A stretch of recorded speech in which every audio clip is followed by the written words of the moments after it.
So our next topic of discussion probably needs to be the bridle. We're going to just kind of go through and talk about the different parts of the bridle, talk a little bit about snaffle bits versus some curb bits and how they work, why we use what we use in our classes. Pretty much all of our bridles are going to be made out of good quality heavy harness leather, and harness leather has a certain feel to it. It's got weight to it, and it will last a long time. These reins and actually these whole headstalls and everything are about 7 or 8 years old now, and we clean them about 2 or 3 times a year, really good. We try to wipe them down a little bit after each class if there's a lot of sweat on them, but we do go through and clean at least twice a year with saddle soap and everything, and really kind of condition them as well. So these are split reins. The way they work is you've got a left rein and a right rein that crosses over up there by the rider's hands. And I teach my students how to use split reins. And the reason I do that is because if you can ride a horse in split reins and properly adjust the length and properly communicate with your horse, riding a horse in a regular loop rein, or what we might call roping reins or racing reins, is so much easier. This teaches you how to use your hands properly, whereas just using a set of closed reins or roping reins, most everybody wants to just use that with one hand because it's easier. This is a little more difficult, but in the long run it teaches better use of your hands. This is a brow band headstall, and this is what we're going to have on all of our snaffle bits. This is your brow band right here, and it goes in front of the horse's forehead, and then you have a throat latch strap that goes around and buckles underneath the horse's jawline, or their throat latch area. Then you have a crown piece that goes up over the horse's head and behind their ears, and then you have a cheek piece on each side that's connected to the bridle, or excuse me, to the bit, and you can adjust it up or down. And this one's actually adjusted, or actually put on wrong. Yesterday we took these bridles apart in one of my classes and cleaned them and put them back together, and this one's actually wrong. So for the sake of clarity, I'll just go ahead and take it apart right quick, flip it around.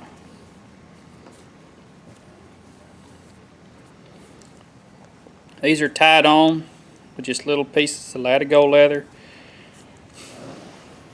And this is a safety feature, really and truly, because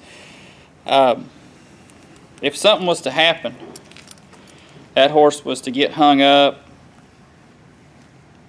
or something was to catch in between the bridle and the horse's face, these little straps that are attaching that bridle on together are going to break, and that would prevent something else breaking that could possibly be a lot worse.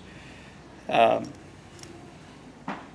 prefer these over buckles. I definitely prefer them over Chicago screws, because Chicago screws have a tendency to work themselves loose at the wrong time. These things, if they're good quality, and we do replace them if they need to be replaced every time that we go through and clean them bi-yearly or biannually. And so, we try to keep good quality straps in there. So that'll just loop around and under.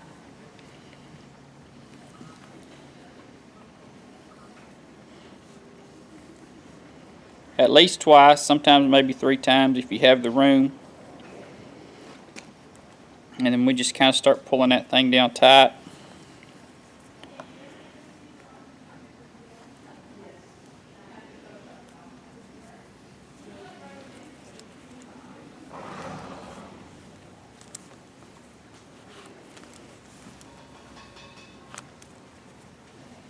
And now you can see that that's back where it needs to be. If I need to loosen that off, I just pull straight up on the tail piece there and it'll loosen that knot up pretty easily. So now our cheek piece is straight instead of being twisted. But you can see on this crown piece there's quite a bit of holes on each side. And we can raise and lower those cheek pieces however we need to fit a particular horse. These bridles will fit a horse with a really small head all the way up to a horse with a really big head. This is a snaffle bit. We use snaffle bits with all of our school horses to preserve their mouths. This is a snaffle bit because it has no leverage. I'll show you a curb bit here in a moment that has leverage. And just because it has a break in the center doesn't necessarily mean it's a snaffle bit, because you can have a break in the center of the bit and then have shanks and it's no longer a snaffle bit. But this is a D-ring snaffle bit. Some people refer to it as a Don Dodge snaffle bit. This part's going to actually be in the horse's mouth.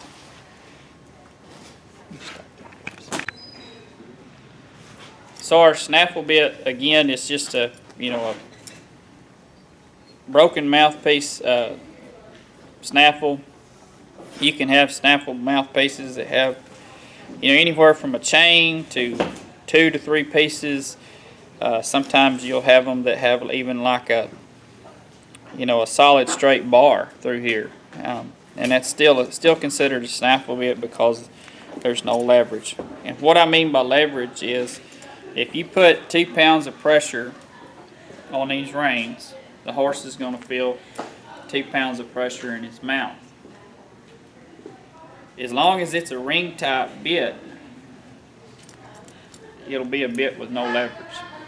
When we look at a curb bit here in a moment that has shanks, I'll talk about how that leverage is actually going to be magnified. On our snaffle bridles, we're going to have just a little curb strap here that's made out of leather. And the only purpose of that is to keep you from pulling the bit through the horse's mouth. It's not going to put any pressure underneath the horse's jaw or anything like that. Just a simple piece of leather. You could even use a piece of leather that ties underneath there. These just actually have a little knot that's sewn into them, and the leather just pops on and off. So that's a snaffle bridle with a brow band headstall and split reins. When we put these bridles up, we'll take our right rein and fold it just like that, so that the tail of the right rein is back on the right side of the bridle. And we'll take our left rein and do the same, so that the tail of our left rein is now on the left hand side of the bridle. And then we would hang it on a rack just like that. And what that does, by hanging it in that manner, it keeps your reins from getting kinked up. If you had ridden the horse and these reins were wet because of sweat or something, or you just cleaned them and they were wet because you'd used the saddle soap on them, and you go and you hang them in the tack room, they'll dry in whatever position that they're laying, and that would put a kink in the reins. And so I'm kind of particular about taking care of them and keep them all in good using quality. So always, when we hang them up like we would want to use them. When we get ready to use them, we just take them down and they're ready to use. So that's our snaffle bridle. Then we have our curb bridle with a curb bit. We don't typically use curb bridles in my beginner classes, just because I want to preserve the school horses' mouths as much as I can. A person that hasn't ridden a whole lot is going to be probably a little heavy-handed when they first start out. And it's no fault of their own, it's just the way that it usually works.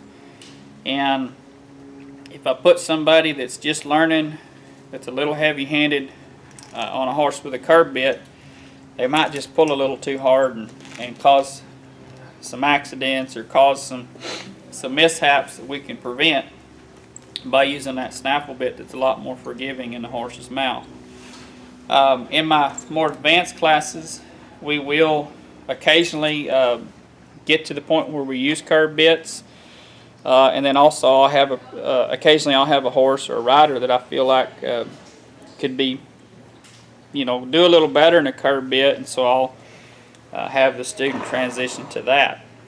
But these curb bridles all have a sliding ear or one ear headstall, and it just loops over the horse's right ear.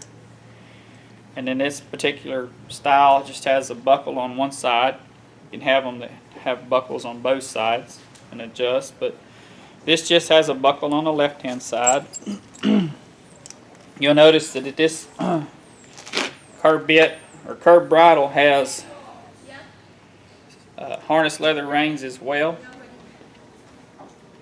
These are a little smaller. Your snaffle bridles are going to have a 5/8 inch set of reins, whereas your curb bridles are going to have a 1/2 inch set of reins. And the reason for that is you're going to typically ride these curb bridles one-handed, and so just to cut down on the amount of bulk in your hand, we'll use the 1/2 inch reins, whereas the snaffle bits, they'll be ridden two-handed, and they have 5/8 inch reins. This is what we would call a correction curb bit. I really don't know why it's called a correction, but this is the correction mouthpiece that you see on all kinds of different styles of bits. You'll notice that it has a cheek piece that swivels.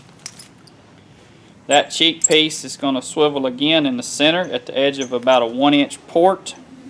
And then you have another swivel on the opposite side, and then that attaches to another cheek piece.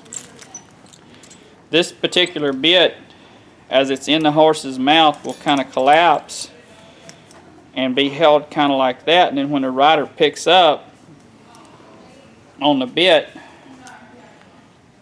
you can see it will kind of rotate in the horse's mouth.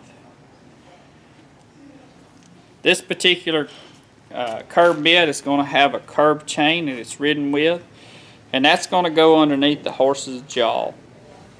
And when the rider picks up on the reins, that curb chain will engage underneath the horse's jaw and put a little bit of pressure underneath there, and the horse will learn through a pressure and release system of training that if they'll drop their head, that curb pressure goes away.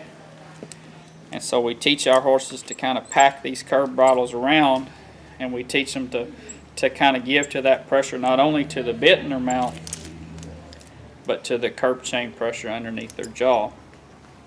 This particular bit has about a 3.5–4 inch shank on it. The total length of that cheek piece is going to be about 7 to 8 inches. And what that does, that cheek piece and that shank that comes underneath the horse's mouth there, is it magnifies the pull. If you put 2 pounds of pressure on the reins when you pull with a shank bit like this, it's probably going to magnify that pressure that the horse actually feels in their mouth at least to a 2 to 1, 3 to 1, maybe even up to a 4 to 1, depending upon this length right here and this ratio. This could be like a 3 to 1 ratio curb bit. And what that does as far as the pressure is, that takes that 2 pounds of pressure and now it equates to 6 pounds of pressure in the horse's mouth. And so this is not for a horse that's young or green, and in my opinion it's not for a rider that's green either. It's for more educated horses, more educated riders that have developed an independent seat, independent hands, and the ability to be soft in their hands. And so we use these again in the more advanced classes, but I talk about them in this video so that at least a beginner rider that is watching would be exposed to it.